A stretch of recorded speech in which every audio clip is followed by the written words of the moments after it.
एक बार फिर उनके कार्यकर्ताओं के द्वारा मोदी जी की मृत्यु की कामना और कब्र खुदने जैसे शब्दों के नारे लगाते हुए वीडियो उपलब्ध हुए हैं।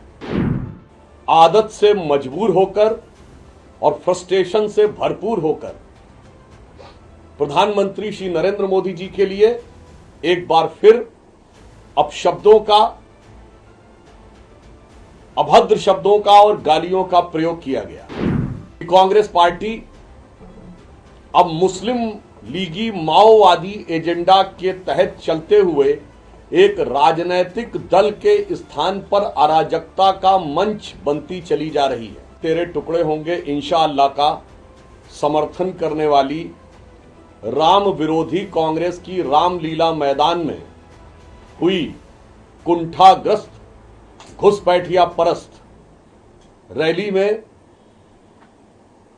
आदत से मजबूर होकर और फ्रस्ट्रेशन से भरपूर होकर प्रधानमंत्री श्री नरेंद्र मोदी जी के लिए एक बार फिर अपशब्दों का,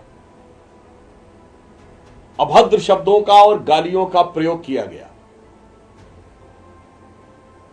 एक बार फिर उनके कार्यकर्ताओं के द्वारा मोदी जी की मृत्यु की कामना और कब्र खुदने जैसे शब्दों के नारे लगाते हुए वीडियो उपलब्ध हुए हैं। यह दर्शाता है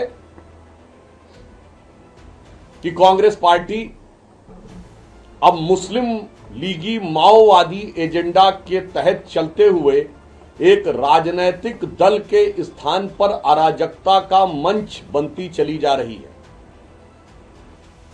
आपको राहुल गांधी जी की तारीफ करनी है, करिए, मगर प्रधानमंत्री श्री नरेंद्र मोदी जी के विरुद्ध इस ढंग के अपशब्दों का प्रयोग जो पहले भी किया गया है वो सर्वथा निंदनीय है।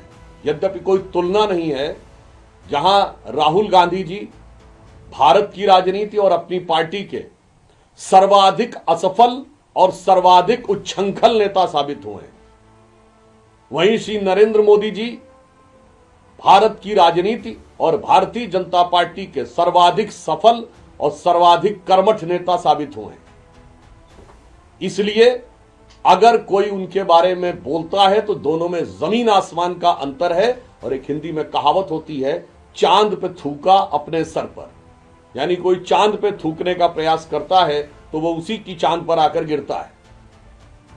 परंतु एक गंभीर बात यह है, हम लोगों ने कभी भी लोकतंत्र के उस काले दौर में भी किसी रैली में, इमरजेंसी के दौरान भी कांग्रेस के किसी नेता की मौत की कामना नहीं की गई है। 2007 के गुजरात चुनावों में मौत के सौदागर से लेके 2014 में मोदी जी के बोटी बोटी करने के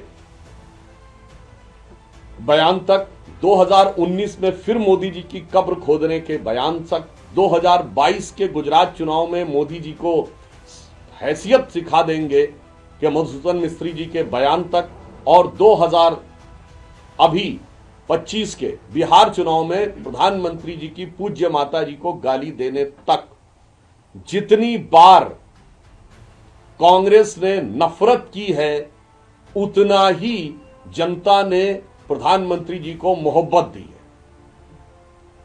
इसलिए कांग्रेस को यह समझना चाहिए कि आप जितना मोदी जी के खिलाफ विश्वमन करते रहेंगे उतना जनता का समर्थन प्राप्त होता रहेगा।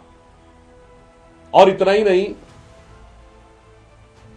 मुख्य चुनाव आयुक्त के लेकर ऐसे चित्र मीडिया में आए हैं कि उन्हें कैदी के रूप में दिखाया जा रहा है।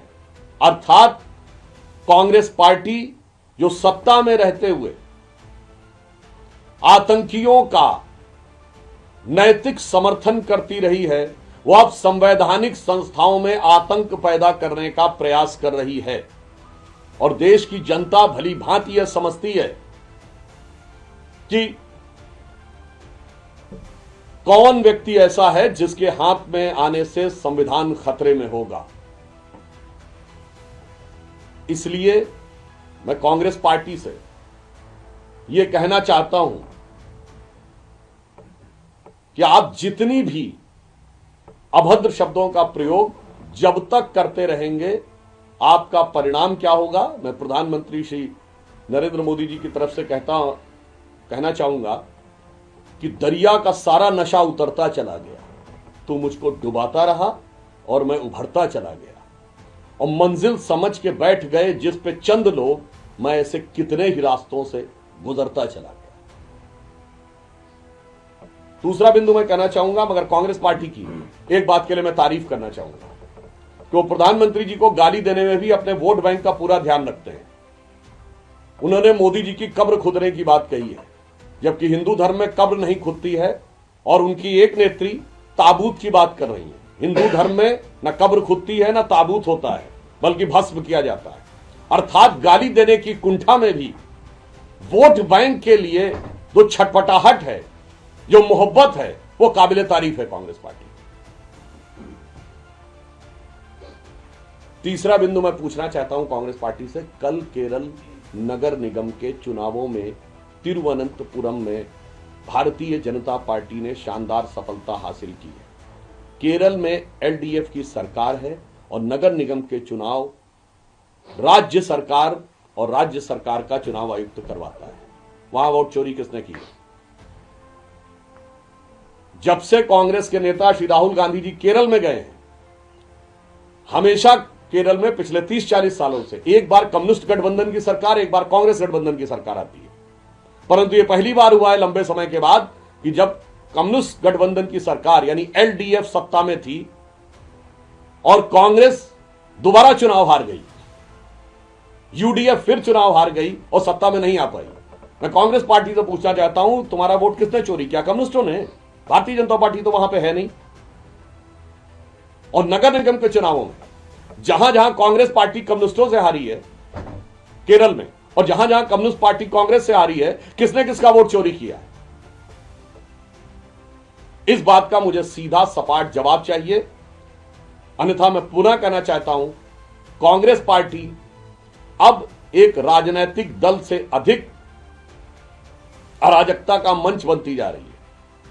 एक कांग्रेस पार्टी जो एक दौर में जो दावा करती है, महात्मा गांधी जी से लेके लोकमान्य तिलक, सरदार पटेल, सुभाष चंद्र बोस जी जैसे बड़े बड़े नेताओं की विरासत का दावा करके स्वतंत्रता संग्राम का नेतृत्व कर रही थी, वो कांग्रेस पार्टी आज भारतीय राजनीति के लिए एक अभिशाप के समान